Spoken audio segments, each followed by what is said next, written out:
Olá a todos, eu sou Claudinei Santos, editor do portal TI Inside. Nessa edição do podcast TI Inside Talk, nosso entrevistado é o Paulo Cunha, conhecido como Pacu, diretor do setor público da AWS no Brasil. Ele fala como a nuvem está modernizando os serviços públicos, da transformação digital em segmentos relevantes, como o da educação e saúde, do investimento da AWS no setor aeroespacial e da necessidade da formação de especialistas para o desenvolvimento do setor. Pacu, como é que você vê a adesão do setor público ao serviço de nuvem? Muitas vezes a burocracia e um forte legado de infraestrutura dificulta a maior agilidade para a migração das aplicações. Como é que você vê esse cenário do serviço de nuvem no setor público? Claudinei, acho que tem dois pontos importantes, se permitir. Primeiro, explorar um pouco do governo federal. E no governo federal, eles tomaram uma iniciativa no estilo política pública mesmo, quando eles lançam a Instrução Normativa 05, a Instrução Normativa 01. Eu vou começar só para manter a resposta linear para você depois na montagem, tá? Perfeito. Bom, Claudinei, obrigado pela pergunta, mas vou separar em duas respostas. A primeira com o governo federal, onde eles constituem a Instrução Normativa 01, bem antes, até antes da pandemia, e já com algumas, obviamente, correções e atualizações, onde eles colocam que os novos projetos eles deveriam ser nativos em cloud computing, e eles definem como nuvem pública como sendo cloud computing. Tanto é verdade que você vai reparar que nós temos já duas atas e registros de preços que nasceram como consequência desse ato, com uma adesão muito grande, na primeira com mais de 20 instituições e a segunda já excedendo 35. E por que nós comentamos isso? Porque isso deu para nós, como fornecedores de nuvem, e dá para o cliente do governo federal, os instrumentos e, ao mesmo tempo, a força necessária de tirar vantagem de você utilizar nuvens públicas para transformação digital, como primeiro passo a migração de sistemas, alguns legados, outros novos, e levando em consideração a classificação de dados, muito importante para tudo isso. Isso faz parte também da estratégia que nós vemos, que temos cerca de 4.900 serviços oferecidos pelo governo federal, dos quais mais de 70% deles já estão digitalizados como uma primeira etapa.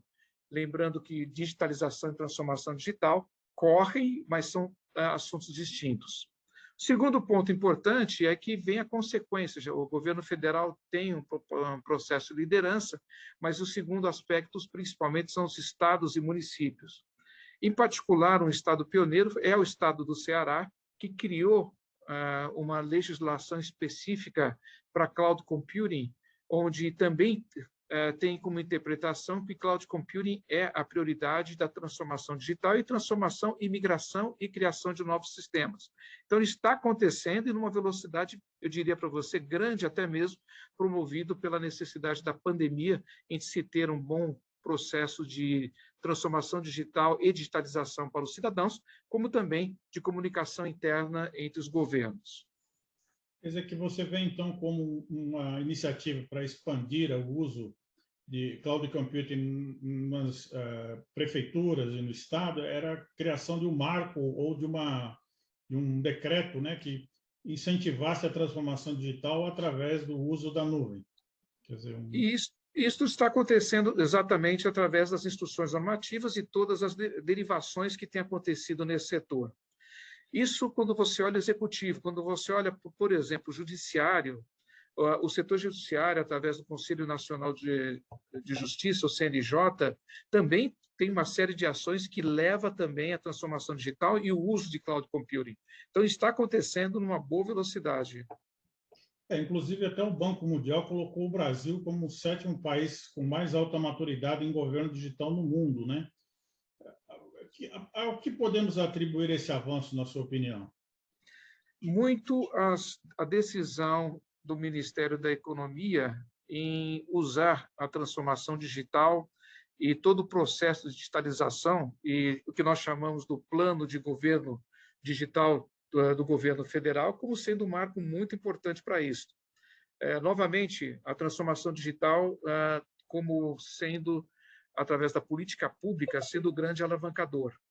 E quando eu digo um grande alavancador, tem alguns pontos importantes. Você vai reparar que dentro do que foi colocado, você tem, inclusive, a transformação no que diz respeito ao conhecimento, levando transformação digital e conhecimento de nuvens ao funcionalismo público, a contratação também de consultores para esta área, que aconteceu também nos últimos 3 anos, com uma avalanche de quase que 250 novos consultores para que isso pudesse acontecer, e, portanto, o suporte que foi dado nesta direção.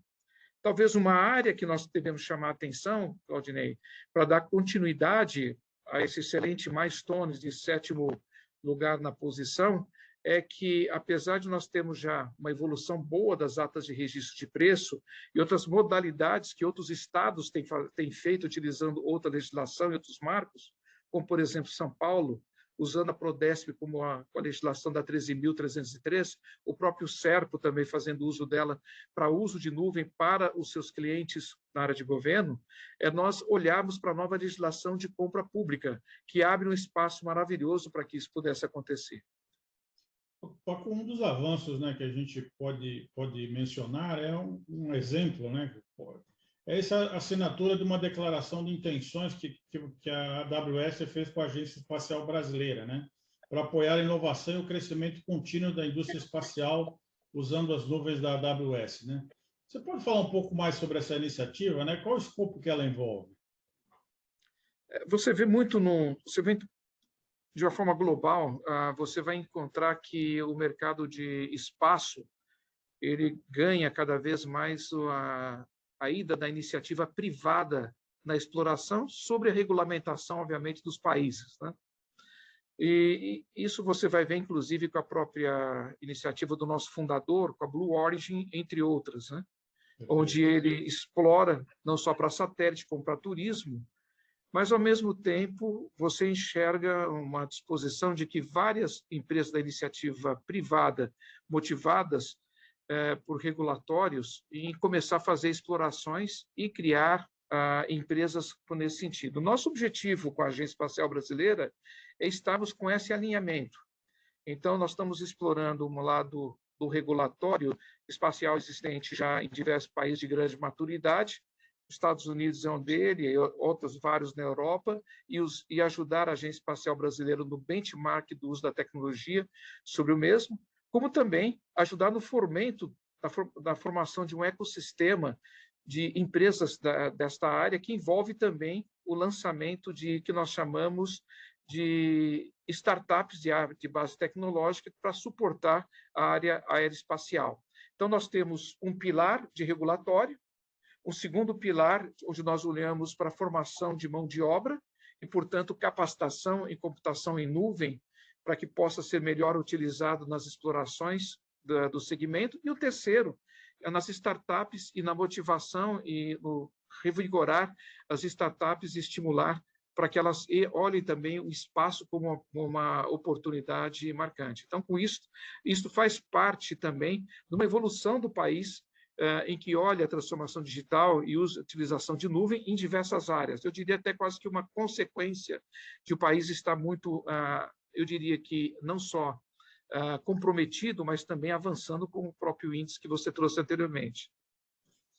Paco, na pandemia, vários setores da área pública foram afetados, né? O uso da nuvem, por exemplo, foi essencial para levar o ensino à distância nos mais diferentes níveis, né?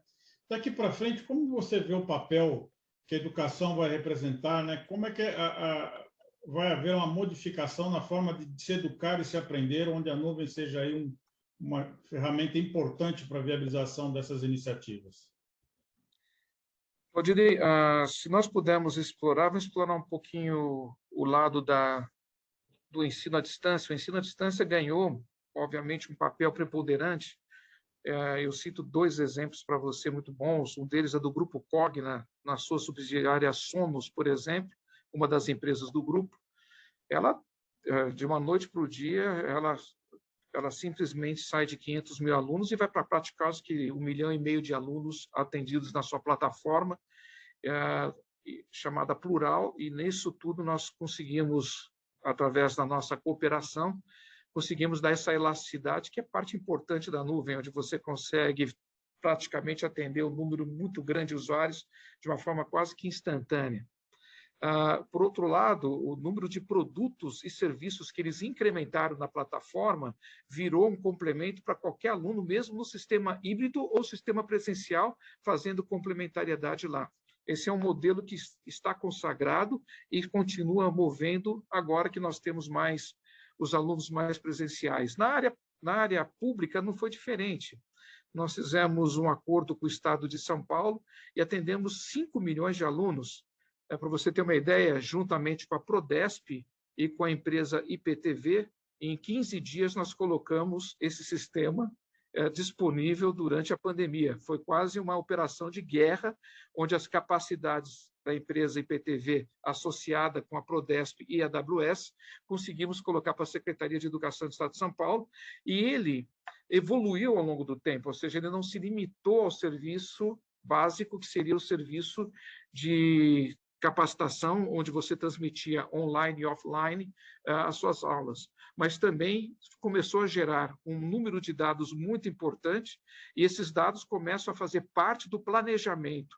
E esse é o lado importante, porque, como consequência, quando você começa a gerar dados, a pandemia, em que você trouxe em 2 anos o que nós não fizemos em 5 anos, portanto, um avanço tremendo na transformação digital, é a riqueza de você ter dados para planejamento. E esses dados para planejamento, eles geraram também a necessidade não só de ferramentas de analytics que já estavam sendo usadas, mas trazer machine learning como parte da previsibilidade.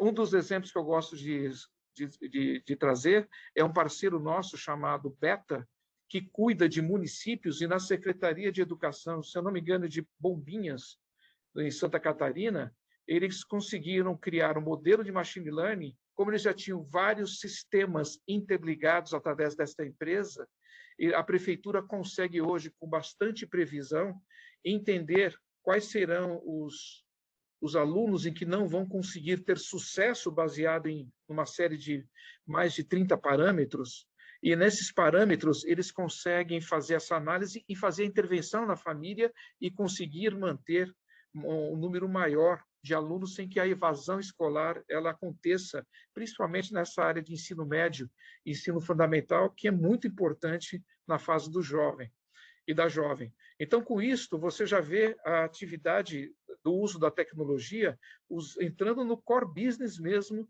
de cada uma das prefeituras, estados, e expandindo a área de dados com uma velocidade maior do que se não tivesse a utilização, por exemplo, de todo o sistema de educação à distância, que trazendo para nós essa quantidade de dados importantes.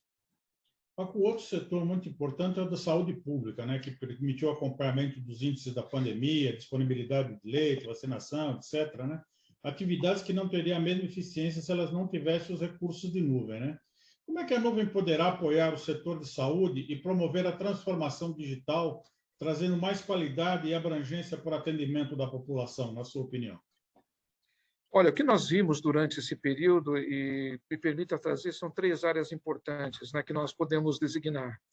A primeira delas na telemedicina, e a telemedicina acabou recebendo uma regulamentação que deve agora persistir para os próximos, se Deus quiser, daqui para a vida, onde o uso dela, que estava restrito, ficou mais amplo.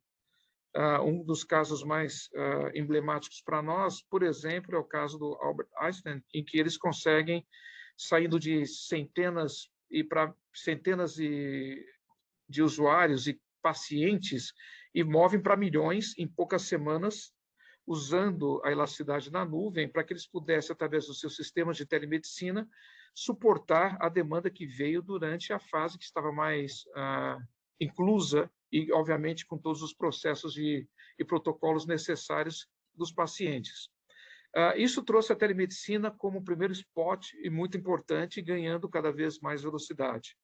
A segunda delas, que está na área genômica, até porque a área genômica ela começou a entrar cada vez mais, vamos chamar assim, robusta e mais ampla em trazer diagnósticos e ajudar em diagnósticos de doenças ou enfermidades que são mais raras, e ela conseguir fazer um modelo mais preditivo também. ela ganha velocidade por quê? Porque o afastamento do paciente dos hospitais obrigaram novas metodologias a serem repensadas. E a área de genômica, para a área de diagnóstico, ganhou muita envergadura. Nós mesmos financiamos vários estudos de genoma, tanto no Hospital Sírio-Libanês, como também no Hospital Albert Einstein, como bons exemplos do que nós conseguimos trazer nesta área. Uma terceira também é a área preditiva dentro de diagnose, também na área que nós chamamos de medicina por imagens, onde nós, juntamente com o grupo do Hospital das Clínicas, desenvolvemos um bom projeto, trazendo a Deloitte como ótimo parceiro. Bom, essas duas áreas, diagnóstico por genoma, diagnóstico por imagem e também anterior como telemedicina, complementaram muito bem de avanços que foram muito importantes durante essa área do uso de tecnologia. Tem uma terceira área, que é a terceira área que nós chamamos, que é a consolidação de dados em grandes data lakes, em que acaba acontecendo nos hospitais e também se expande para a rede pública, seja ela estadual e federal. Um deles foi a jornada que nós trouxemos junto como parceiros do Hospital Sírio-Libanês, em que cria hoje um data lake de grande envergadura, onde nós estamos também trazendo não só os dados dos aplicativos e que foram desenvolvidos, como também os dados já operacionais do dia a dia dos seus RPs e que consolidaram num grande data lake, e que esse data lake, uma das suas aplicações foi exatamente na melhor previsibilidade do uso de leitos de UTI, assim como também reduzir os problemas de contaminação que poderiam ter. Então, você vê que dados virou realmente uma moeda importante no que diz respeito na troca diária da previsibilidade, não só da utilização de leitos e hospitais, mas também para evitar e dar diagnósticos mais precisos, como aconteceu nessas últimas, vamos chamar assim, meses em que nós estamos vivendo aqui na pandemia, né? Na sua opinião, como é que você também avalia a necessidade de investimentos do governo em tecnologias inovadoras, como inteligência artificial, usabilidade, segurança, formação profissional? Como é que você vê os próximos passos que o governo tem que dar em inovar, né, no setor de saúde? Acho que o próximo passo do governo seria conseguir ter uma contratação mais completa.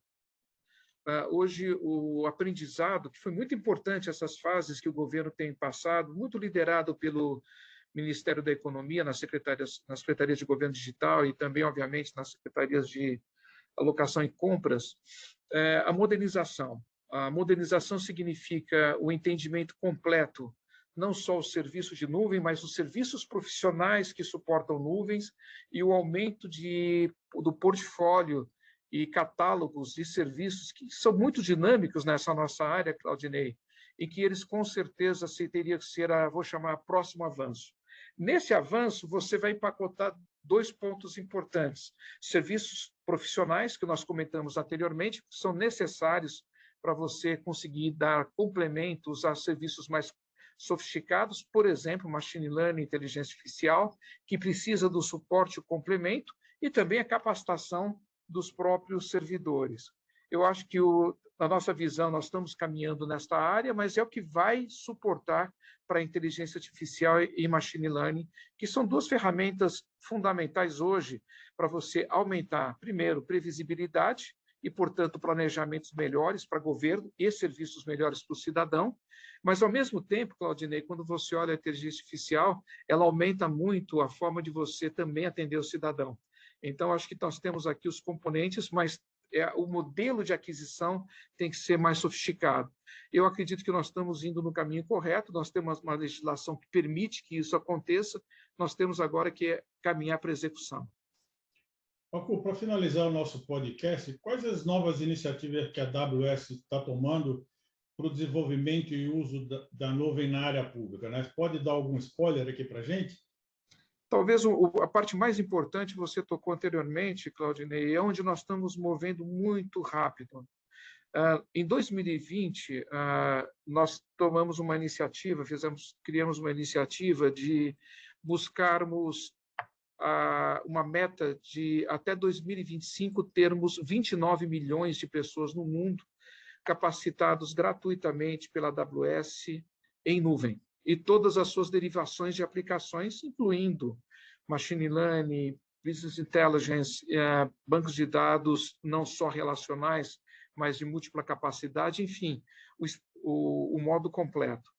E as parcerias públicas-privadas para isso são muito importantes para que nós tenhamos capilaridade e consigamos dar esse tipo de, eu diria assim, de inovação e capacitação. Talvez se nós focarmos em capacitação e usando essa nossa visão e centrarmos muito no setor público, que é para nós um importante ativo desse programa, para nós essa seria a melhor das nossas formas de podermos trabalhar e ajudar o setor público nesta área. Pacu, foi um prazer entrevistá-lo e quero agradecer a sua presença aqui no nosso podcast TI Inside Talk. Até a próxima. Muito obrigado, Claudinei, pela oportunidade e parabéns pela iniciativa. Esse foi o episódio de hoje do TI Inside Talk. Para não perder nenhum episódio, se inscreva no canal e ative o sininho de notificações aqui embaixo. E também não esqueça de deixar o seu like. Agradeço a sua audiência.